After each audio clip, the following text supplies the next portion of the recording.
یہ آیت اللہ علی حسینی خامنئی کی زندگی اور حالیہ شہادت پر ہمارا ایک مختصر جائزہ ہے۔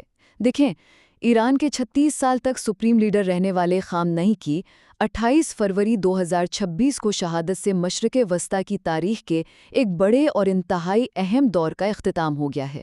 تو پہلی بات ان کے ابتدائی دور اور انقلاب کی ہے۔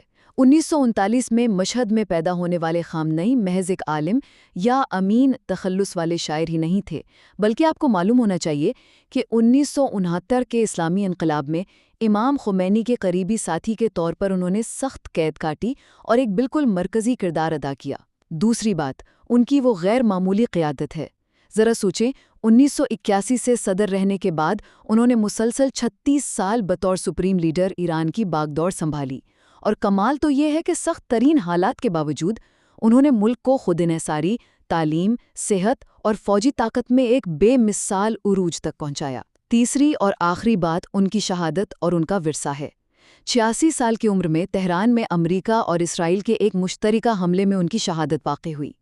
ان کی سادہ زندگی اور عوام سے گہرے لگاؤ کا اندازہ آپ اس سے لگا سکتے ہیں کہ ان کی شہادت پر پورے ایران میں 40 روزہ قومی سوگ کا اعلان کیا گیا ہے۔ سچ پوچھئے تو ایک سادہ طالب علم سے لے کر دہائیوں تک عالمی سیاست کا محور رہنے والے خامنئی کی زندگی اور شہادت نے تاریخ کے اوراق پر واقعی ایک انمٹ نشان چھوڑا ہے۔